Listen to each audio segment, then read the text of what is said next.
बताऊं तो एक सीन जब आता है जब मूवी के अंदर फाइनल बैटल चल रहा होता है, जिसमें सारे कैरेक्टर्स असेंबल हो रहे होते हैं। वो तो भाई एकदम कॉपी किया हुआ है एक एपिक सीन से, जो कि है मार्वल की द एवेंजर्स। नेक्स्ट सीन वो है जहाँ पे वो रावण मूवी की स्टार्टिंग में ही तपस्या करके ब्रह्मा जी को बुलाता है। उस सीन में रावण का जो लुक है उसे मैं कॉपी तो नहीं कहूंगा, लेकिन हाँ पूरा का पूरा फुल्ली इंस्पायर्ड है गेम ऑफ थ्रोन्स के किट हैरिंगटन से। जिस रावण के बारे में लोग सदियों से सुनते हुए आ रहे हैं, उस रावण को दशहरा पे फूकते हुए आ रहे हैं। आदि पुरुष वालों को फिर भी रावण का लुक इंडिया के अंदर से समझ ही नहीं आया, उन्हें गेम ऑफ थ्रोन्स तक जाना पड़ा। मतलब यार हद है। नेक्स्ट सीन वो है जब श्री राम लंका जाने के लिए समंदर देव से रास्ता मांग रहे होते हैं, पर वो रास्ता नहीं देते। पर जब श्री राम अपना धनुष बाहर निकाल लेते हैं तो समंदर देव प्रकट होते हैं। तो जो समंदर देव का अपीयरेंस होने वाला जो सीन है ना, वो पूरा का पूरा कॉपी है नार्निया 2 से। इससे पहले तुम्हें याद है मूवी की शुरुआत में एक सीन आता है जहाँ पर श्री राम पानी के अंदर ध्यान साधना कर रहे होते हैं। तो जब आदि पुरुष का टीजर आया था तो उसी टाइम से लोग इस सीन को कॉपी बताने लगे थे क्रिस हेम्सवर्थ की मूवी एक्सट्रैक्शन से। वैसे हाँ देखने में तो काफी ज्यादा सिमिलर लग रहा है इस सीन से, बट मुझे पर्सनली ये वाला सीन सैरा नरसिम्हा रेड्डी मूवी के इस सीन से कॉपी लग रहा है। वैसे कुछ लोगों का कहना ये भी था कि ये सीन एक्वामैन से कॉपी किया है। उसी के जस्ट बाद उस सीन में हवा में उड़ने वाले कुछ राक्षस आते हैं, जिन्हें लोग 2004 में आई हैरी पॉटर के इस सीन से कॉपी बता रहे हैं। मगर जब तुम इस सीन में गौर दोगे तो ये सीन 2022 में आई मार्वल की movie doctor strange multiverse of madness से कॉपी लग रहा है, जिसमें जब डॉक्टर स्ट्रेंज अपना मरा हुआ वेरिएंट जिंदा करता है तो उसमें कुछ ऐसे ही उड़ने वाले घोस्ट आ जाते हैं, जो कि बिल्कुल सेम होते हैं आदि पुरुष के उन राक्षसों से। नेक्स्ट सीन जब है जब लक्ष्मण जी अपना तीर मारते हैं इंद्रजीत द फ्लैश में, तो वो वाला सीन बिल्कुल उठाया हुआ है मार्वल की एज ऑफ अल्ट्रॉन से, जहाँ हॉकाय वर्सेस क्विकसिल्वर हो रहा होता है। इसके अलावा वो मूवी का सबसे कंट्रोवर्शियल डायलॉग वो भी कॉपीड है एक इस्कॉन के गुरु से, जिनका नाम है अमोघ लीला प्रभु। लेकिन अच्छा होता कॉपी किया होता, इन्होंने तो कॉपी किया, मॉडिफाई कर दिया।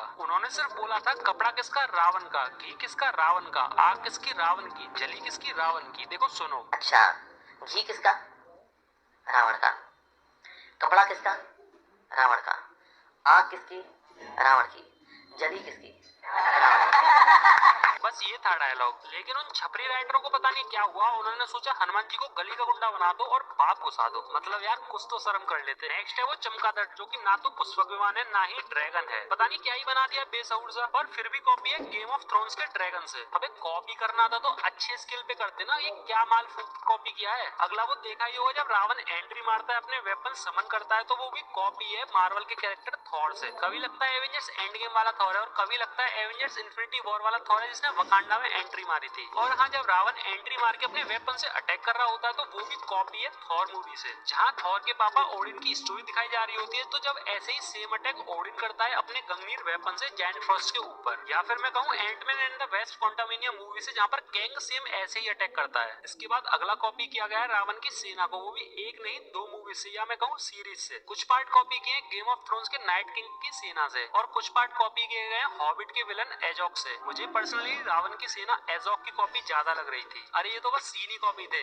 मैं तुम्हें ऑनलाइन मोड से पढ़े हुए इन वीएफएक्स आर्टिस्ट का स्कैम दिखाता हूँ। देखो इस फ्रेम में गौर देना है ना, पहले इस कैरेक्टर को देखो और अब इस दूसरे कैरेक्टर को देखो। अब इस पहले वाले कैरेक्टर का क्लोन तुम्हें इसके और पास दिख जाएगा, और दूसरे वाले कैरेक्टर के क्लोन भी तुम्हें इसके और पास दिख जाएंगे। देख लो भाई, इस काम को करने में 600 करोड़ फूके हैं। कंट्रोल सी दबा के कंट्रोल वी दबाने में 600 करोड़ लग जाते हैं। भाई यार बहुत महंगी पढ़ाई होगी आजकल की। इसके अलावा प्रवास ने खुद को ही कॉपी कर मारा। स्टार्टिंग में ही जब प्रवास उस पानी से निकलकर उन राक्षसों पे तीर चलाता है तो वो बिल्कुल कॉपी था बाहुबली के इस सीन से। हाँ याद आया, एक और सीन है जहाँ पर प्रवास पेड़ के ऊपर कूद के जा रहा होता है, वो भी बिल्कुल कॉपी है बाहुबली के इस सीन से। मुझे तो लग रहा है ना शूटिंग भी नहीं की है, इधर उधर से सीन उठाए और एडिट कर दिए बस। यार ऐसे थोड़ी ना होता है, क्योंकि एक और सीन है जहाँ पर प्रवास पेड़ के ऊपर चढ़ रहा होता है आदि पुरुष मूवी के अंदर, वो भी बिल्कुल सेम था बाहुबली के इस सीन से। मूवी में हर चीज तो कॉपी थी ही थी, पोस्टर भी कॉपी कर लिया। भाई ये आदि पुरुष वाला भी पोस्टर कॉपी किया हुआ है वानर सेना नाम के स्टूडियो से। उस पोस्टर में पोज से लेके धनुष तक सब कॉपी किया हुआ था। अगला सीन में कॉपी नहीं कहूंगा, पर आदि पुरुष की टीम ने कोई कसर भी नहीं छोड़ी कॉपी करने में। जब हनुमान जी फ्लाई करके सीता माता के पास जा रहे होते हैं पानी के ऊपर से, तो वो पूरा का पूरा सुपरमैन के इस सीन से इंस्पायर्ड है, या फिर कहूँ कॉपी है। इस सब के अलावा श्री राम का गेटअप भी उठाया हुआ है। जब तुम श्री राम के कंधे पर ये चीज लगी देखोगे तो ये चीज तुम्हें बिल्कुल कॉपी लगेगी स्पार्टस से। 600 करोड़ में ये क्रिएटिविटी दिखाई है कॉपी पेस्ट की। फिर जब वो रावण निकल के आता है फाइट के लिए, तो वो तो बिल्कुल ऐसा लगता है कि बिल्कुल छाप के एडिट कर दिया हो मार्वल की मूवी थॉर रैग्नारॉक से। जहाँ पर वो हेला आ रही होती है तो तुम्हें एसगार्ड और रावण की लंका बिल्कुल सेम दिखेगी। फिर वो सीन जहाँ पर बाली एंट्री लेता है, वो सीन कुछ कुछ इंस्पायर्ड है टेम्पल रन गेम से, और बाकी का बाकी पूरा कॉपी किया हुआ है जंगल बुक से। वही जंगल बुक जिसमें मोगली ने चड्डी पहन के फूल खिलाया था। और हाँ वो बाली की एंट्री भी आयरन मैन 3 से उठाई हुई है। फिर वो मूवी की वानर सेना, वो तो 2 मूवी से कॉपी की गई है। एक तो प्लेनेट ऑफ एप्स है, जिसमें वानरों का पूरा लुक कॉपी किया गया है, और एक सीन है जो कि पूरा का पूरा एज इट इज उठा के छाप दिया है लेजेंड ऑफ टार्जन से। हाँ, थोड़े से इफेक्ट चेंज किए गए हैं जो कि कोई भी नॉर्मल एडिटर कर लेगा भाई अपने फोन से। नेक्स्ट वो था जब इंद्रजीत हनुमान जी की पूंछ में आग लगा के नीचे फेंक देता है, तो हनुमान जी गिरते गिरते अचानक से फ्लैट ले जाते हैं, जो कि बिल्कुल उठाया हुआ सीन है एवेंजर्स के आयरन मैन का। जब आयरन मैन एवेंजर्स टावर से गिर रहा होता है तो वो भी बिल्कुल सेम ऐसे ही फ्लैट लेता है। मूवी में वो था ना मेघनाथ मतलब इंद्रजीत, वो तो इन्होंने फ्लैश और क्विकसिल्वर दोनों ही बना रखा है। उसके एक्शंस क्विकसिल्वर से कॉपी किए गए हैं, तो उसका लुक फ्लैश से कॉपी किया गया है। इन्होंने सब कुछ कॉपी कर लिया, हर एक मूवी से, हर एक सीरीज से। बस एक चीज कॉपी नहीं करी, वो है रामायण की स्टोरी, जो कि बिल्कुल ही बदल के रख दी, बिल्कुल ही खत्म करके रख दी। अगर भाई तुम्हें कुछ कॉपी करना चाहिए थी तो वो थी रामायण। मैं सच बता रहा हूँ भाई, मैंने गौर दिया है हर एक लाइन, हर एक सीन पे, सारा का सारा बिल्कुल अपोजिट किया गया है, और फील होता है कि जान के किया गया है क्या। जैसे श्री राम हमेशा खुश रहे हैं, इन्होंने गुस्से में ही दिखाए थे। सीता माता इतनी सीधी थी, इतनी पवित्र थी कि जिन एक्ट्रेस ने उनका रोल किया था उन्होंने आगे कोई भी ऐसी वैसी मूवीज नहीं की, और हमेशा के लिए एक संस्कारी औरत बन के रही। लेकिन ये कृति सेनन अगले दिन ही बिकनी में घूमेगी और ये सीता बनी है। और डायलॉग्स देखो रावण से कैसे बोलती है, ये कैसा प्रेम है रावण, मुझे कोई ऐसी चीज दो जो कुछ दिन चले। मतलब सीरियसली ये सीता माता की लाइन है, सीरियसली भाई। मैंने कहा ना सब कुछ अपोजिट बनाया गया है। राम सेतु की स्टोरी बिल्कुल बदल के रख दी, पुष्पक विमान की स्टोरी अलग कर दी। सबसे बुरा वो माता सबरी वाला लगा, वो कितने दिल को छू जाने वाली स्टोरी थी, इन्होंने उसको भी बदल के रख दिया। भाई इतने चेंजेस तो जब ही किए जाते हैं जब आपका मकसद कुछ और ही हो। रिसर्च करके स्क्रिप्ट लिखने में काफी समय लगा है, फिर उसको रिकॉर्ड किया, उसका थंबनेल बनाया, फिर फाइनली मोबाइल पर वीडियो को एडिट करके फिनिश किया। तो लाइक करना मत भूलना, और कमेंट में जरूर बताना कि आदि पुरुष के मेकर्स ने ये सब जानबूझ के किए इतने चेंजेस, या फिर उनसे गलती हुई है। ऐसी थ्योरीज और हिडन डिटेल्स पर वीडियो देख